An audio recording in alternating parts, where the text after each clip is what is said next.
ሰላም ተማሪዎች እንዴት ናችሁ?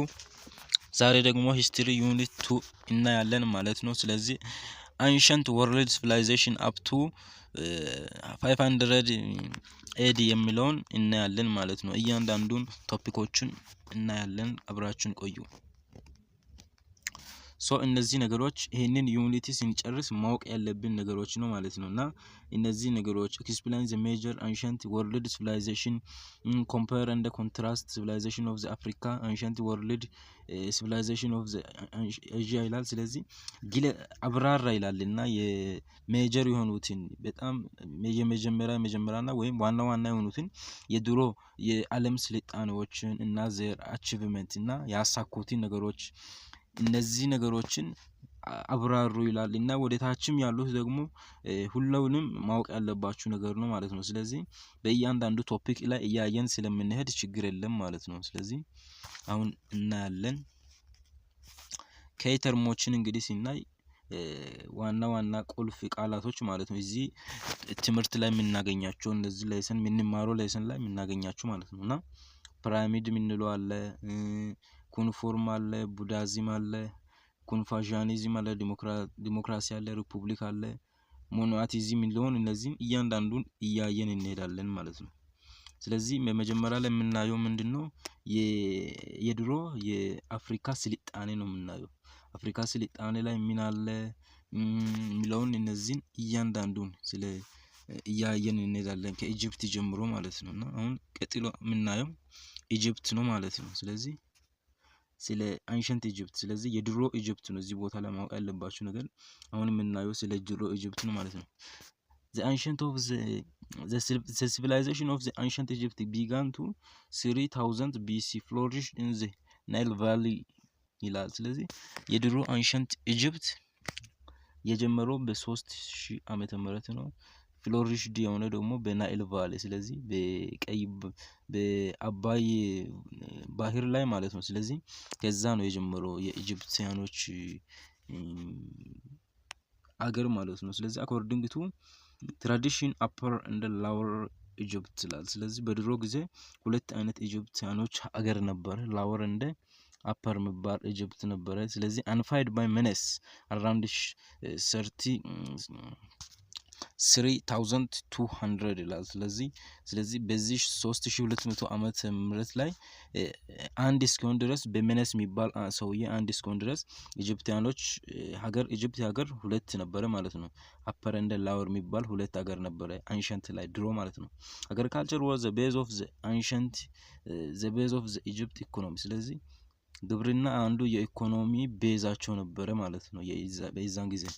the silt from the Nile replenished in the fertile of the soil allowed to the production of the large amount of the crop ስለዚህ በጣም የሚያገኙት ለሚ አፈር ነበርና ስለዚህ በዛም ማካኝነት አግሪካልቸርን ይጠቀሙ ነበር ማለት ነው። በዛ ነው የሚተዳደሩት ማለት ነው። ስለዚህ ለሚሆኑ አፈር አለ ከናይል ቫሊ እዚህ ላይ እናየነው ከናይል ቫሊ የሚመጣው ለሚሆኑ አፈር ስላለ በዚህ ምክንያት እነርሱ ምን ያደርጋሉ አግሪካልቸር ነው ማለት ነው የሚጠቀሙት። the Egyptians peasant produce the wheat and the barley ስለዚህ ስንዴና ገብስን ያመርቱ ነበር የገበሬዎች የኢጂፕቲያኖች። ደግሞ livestock also formed in the integral part of the economy ስለዚህ እነዚህ livestock ምንላቸው አርቢቶ አደሮችም ነበሩ ማለት ነው። የተለያዩ እንስሳቶችን አርቢተው የሚያድሩ አገር ነበረ ማለት ነው። trade was another important economic activity in the empire ንግድ አንዱ የሌላ ደግሞ ጠቃሚ የሆነ የኢኮኖሚ እንቅስቃሴ ነበረ ማለት ነው። የሚተዳደሩት በኢኮኖሚ ነበረ በንግድ ነበረ ማለት ነውና ዋና የኢኮኖሚ ምንጫቸው አግሪካልቸር ነው ግብርና ነው። ሁለተኛ ደግሞ ያው አሁን እንዳየነው ንግድ ነው ማለት ነውና ሶስተኛ ላይ ደግሞ ሊቭስቶክ አርቢቶ አደሮች ነበሩ። ይሄንን ማወቅ አለባችሁ። The Egyptian empire was large state ruled by absolute king called ፓሮን ይባል ነበር። የኢጂፕቲያኖች ንጉስ ፓሮን ይባላል። ስለዚህ the king ruled ኢጂፕቲያኖች through official name the vizier ስለዚህ እነዚህ የኢጂፕቲያኖች ንጉስ ህጉ ምን ይባላል? ቫይዘርስ ይባላል። እዚህ ቦታ ላይ በደንብ ማየት አለባችሁ። ቫይዘርስ የሚባለው ህጉ ነው። እሺ ቫይዘርስ ደግሞ አክቲድ ማዮር ታክስ ኮሌክተር እንደ ጁዲክ። ስለዚህ ግብር ሰብሳቢዎቹ ደግሞ ምን ይባላሉ ብላችሁ ከጠየቃችሁኝ ቫይዘርስ ይባላል ማለት ነው። ቫይዘርስ እንላለን ማለት ነው። ስለዚህ እነዚህ ኦፊሻል ላይ የሚሰሩት ንጉሱ ፐርዖን ይባላል ብለናል። ኦፊሻል ላይ የሚሰሩት ቫይዘርስ ይባላሉ ብለናል። ስለዚህ ኮሌክት ታክሲን ኮሌክት የሚያደርጉት ግብርን እነዚህ ደግሞ አጁዲግ ይባላሉ። ጁዲግ ብለን ልንጠራቸዋለን ማለት ነው።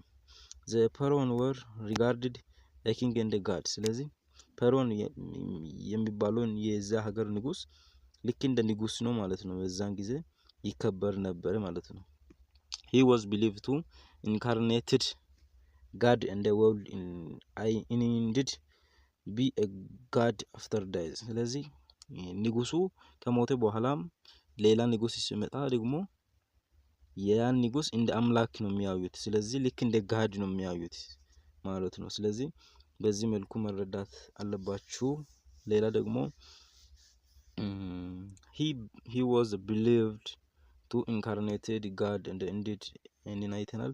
watching over Egypt welfare the Egyptians were polytheistic ብዙ አምላክን የሚያመልኩ ነበሩ ማለት ነው። he worshipped many god ይላል። ብዙ አማልክትን የሚያመልኩ ሰዎች ነበሩ ኢጂፕቲያኖች።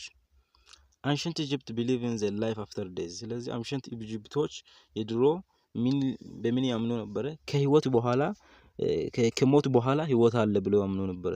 አንድ ሰው ከሞተ እንደገና ይነሳል ብለው ያምኑ ነበረ። ስለዚህ the process of the preserving body of called mummification። ስለዚህ ሰውነትን የሚያቆዩበት ይሄ ፕሮሰስ ሂደቱ mummification ተብሎ ይጠራ ነበረ። mummification later developed into the skill art. as a result ancient Egypt also advanced in the medicine። ስለዚህ mummification የሚባለው ይሄ ሬሳን የሚያስቀምጡበት ሂደት ነው ማለት ነው። ስለዚህ mummification ተብሎ ይጠራ ነበር። ከዛ በኋላ ሌተር በኋላ ደግሞ developed in the skill art በአርት ደረጃ እያደገ መጥቷል። ይሄ mummification as a result ancient Egypt also advanced in the medicine። በሜዲሲን በህክምና በጣም አድቫንስድ ነበሩ። ብዙ ነገሮችን እየሰሩ አቺቭመንቶችን ያመጡ ሰዎች ነበሩ ማለት ነው። ኢጂፕቲያን ሶሻል was instructed hierarchically። ስለዚህ ኢጂፕታውያኖች ህዝባቸውን እኩል አልነበረም የሚያዩት። ስለዚህ የተከፋፈለ ስለነበረ በዚህ እዚህ ላይ አሁን እናያለን። ስለዚህ አንደኛ ላይ ፐርዖን ነው ንጉሱ ነው ያለው። ስለዚህ በአንደኛ ደረጃ ላይ ኢላይ ያለው አንደኛ ላይ ፐርዖን ነው። ሁለተኛ ላይ ደግሞ ያሉት government official nobles and ፖይተር ምንለው። ስለዚህ እነዚህ መንግስት ሰራተኞች ቢሮ ውስጥ የሚሰሩት እነዚህዎቹ ሁለተኛ ደረጃ ላይ ይቀመጣሉ።